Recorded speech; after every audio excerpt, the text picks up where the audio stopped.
स्वागत छ भाइ बहिनीहरुलाई नेपाल अनलाइन स्कुलमा। हामीहरुले transformation of product and sum को बारेमा पढिरहेका थियौं। यसमा हामीले सर्ट क्वेशन्सहरुको बारेमा डिस्कस गरिरहेका थियौं। सो यही क्रममा हामीहरुले टाइप 1 को क्वेशनहरु डिस्कस गरिसकेका छौं र आज हामी टाइप 2 को क्वेशनहरु डिस्कस गर्ने छौं, जसमा मैले यहाँ एउटा पहिलो क्वेशन लिएको छु टाइप 2 को लागि र यो क्वेशन हामीहरुको 2073 रेगुलरमा सोधिएको क्वेशन हो। र क्वेशन चाहिँ हामीहरुको prove that 2 cos 70 dot cos 20 is equals to cos 50 degree। Then यहाँबाट हामी LHS लगाएर RHS प्रुभ गर्छौं।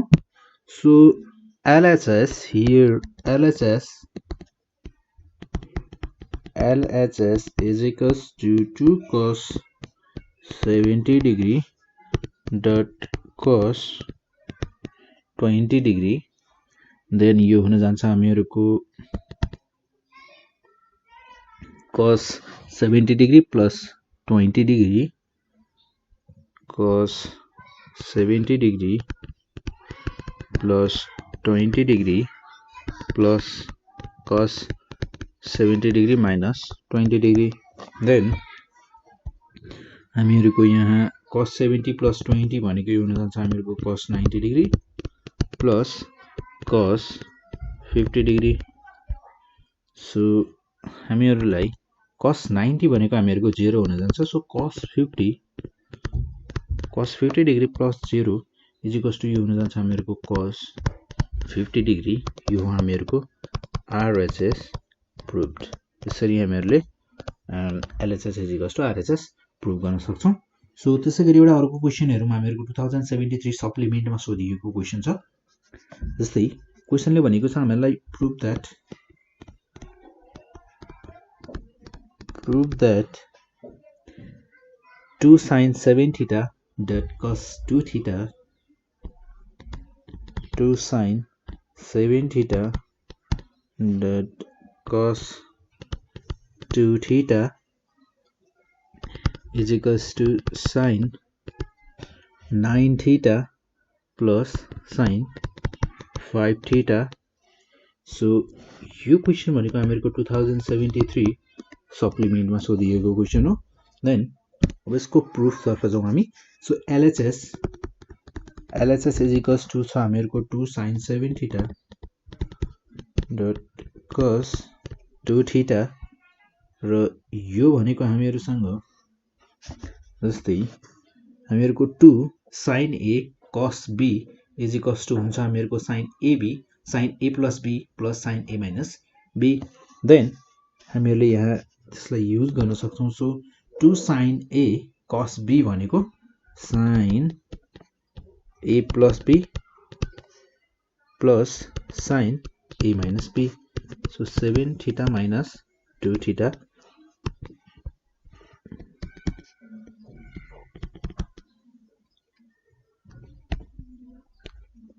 Seven theta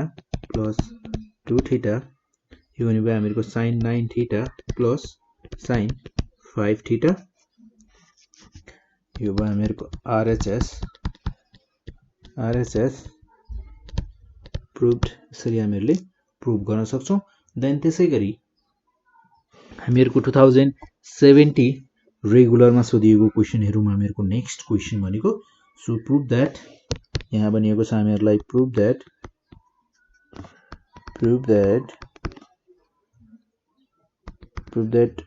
2 sin 50 degree dot sin 40 degree is equals to cos 10 degree। So यो क्वेशन भनेको हामीहरुको 2070 रेगुलरमा सोधिएको क्वेशन हो, जसमा हामीहरुको यसमा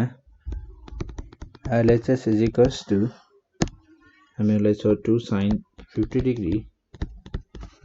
dot sin 40 degree 2 sin A sin B को फर्मुला लगाउन सक्छौं हामी। So 2 sin A sin B को फर्मुला लगाउँदा यो हुने भयो हामीहरुको cos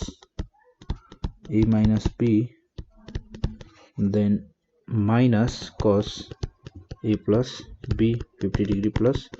40 degree। सो यो हुने भयो हामीहरुको cos 10 degree minus cos 90 degree। cos 90 degree भनेको त हामीहरुको cos 90 degree को भ्यालु हुन जान्छ हामीहरुको 0। So 0 so cos 10 degree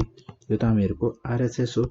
so RHS is equals to यो भयो हामीहरुको RHS प्रुभ हामीले हि त प्रुभ गर्नु छ सो त्यसैगरी एउटा अर्को क्वेशन हेरौं हामीहरुको फाइन्ड द भ्यालु अफ हामीहरुलाई भनिएको छ यहाँ find the value of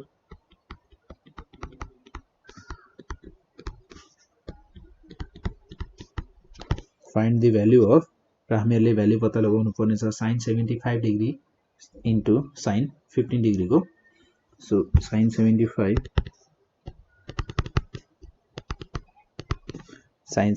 degree into sin 15 degree here given sin 75 degree into sin 15 degree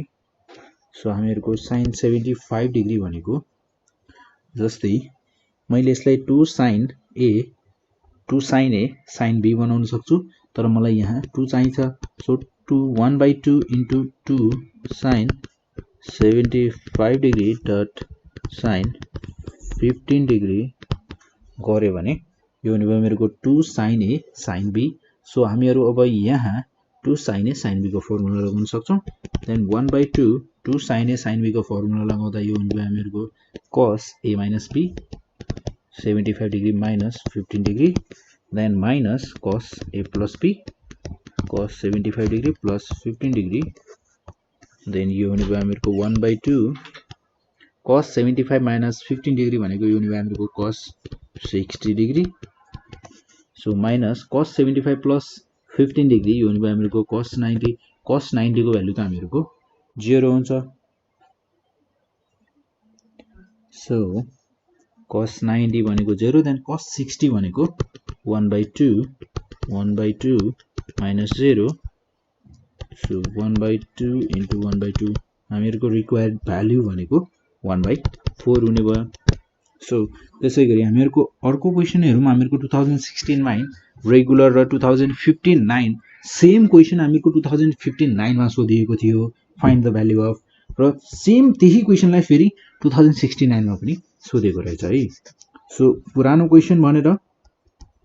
छोड्ने होइन प्र्याक्टिस गर्दा पुरानो क्वेशन होस् चाहे अहिले हालसालै सोधिएको क्वेशन होस् जस्तो क्वेशन भए पनि प्र्याक्टिस गरेर जाने फाइन्ड द भ्यालु अफ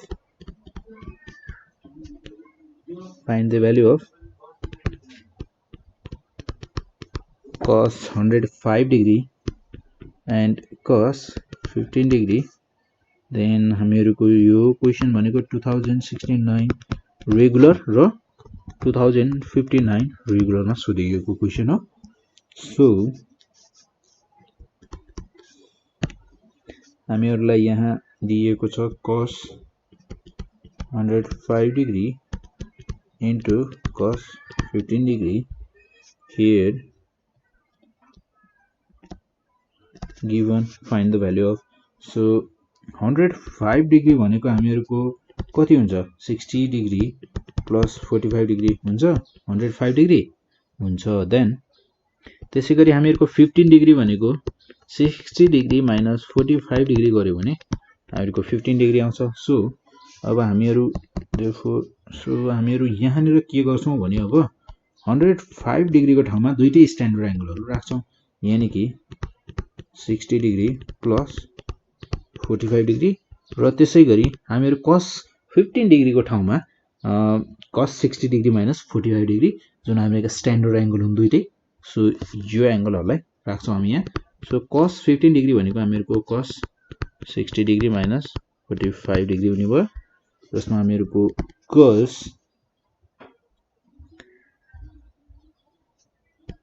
यो हुने भयो हामीहरुको cos 60 degree dot cos 45 degree then minus sin 60 degree then dot sin 45 degree into हामीहरुसँग चाहिँ cos a minus cos 60 degree and then dot cos 45 degree plus sin 60 degree dot sine 45 degree so हामीहरुको 45 degree हुने बित्तिकै त हामीहरुको 1/√2 value भइहाल्यो र cos 60 भनेको हामीहरुको 1/2 then sin 60 भनेको √3/2 अब हामीहरुसँग सबै स्ट्यान्डर्ड एंगलहरुको भ्यालु थाहा छ भने सबै स्ट्यान्डर्ड एंगलको भ्यालुहरु थाहा छ भने हामीहरुले भ्यालुहरु राखेर मजाले रिक्वायर्ड भ्यालु कति छ क्याल्कुलेट गर्न सक्छौं र cos 60 भनेको 1/2 cos 45 1/√2 minus sin 60 √3/2 sin 45 1/√2 into cos 60 1/2 cos 45 1/√2 plus sin 60 √3/2 sin 45 1/√2 then you will have 1/2√2 minus √3/2√2 त्यसै गरी यहाँ छ हामीहरुको 1/2√2 plus √3/2√2 a plus b a minus b जस्तो भएन यो सो अब हामीहरु यहाँ गर्छौं a square minus b square so 1/2√2 को होल स्क्वायर minus √3/2√2 को होल स्क्वायर सो यसको भ्यालु भनेको हुने भयो हामीहरुको यो हुन जान्छ हामीहरुको 1/4 into 2 minus 3/4 into 2 so यो हुने भयो हामीहरुको 1 minus 3/8 then minus 2/8 minus 1/4 हामीहरुको रिक्वायर्ड भ्यालु हुने भयो र त्यसैगरी एउटा अर्को क्वेशन हेरौं हामीहरुको 2059 सप्लिमेन्टमा सोधिएको क्वेशन So 2059 को सप्लिमेन्ट मा सोधिएको रहेछ find the value of sin 105 degree into sin 15 degree so हामीहरुले भर्खरै क्याल्कुलेट गर्यौं cos 105 degree into cos 115 degree cos 105 degree into cos 15 degree को हामीहरुको हुने रहेछ -1/4 so sin 105 degree into sin 15 degree को कति होला so चेक गरौं कति हुन्छ होला so first of all here sin 105 degree into sin 15 degree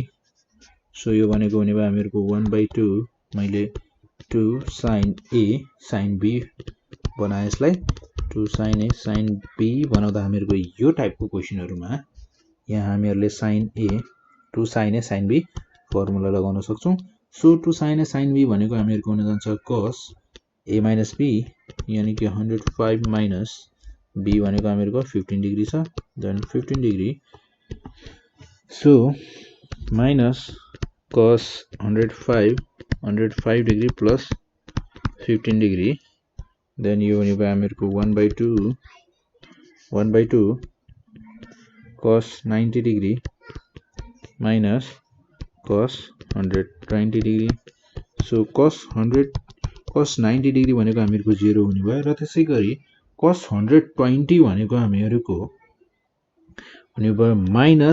-1/2 then हामीहरुको यसमा 1/2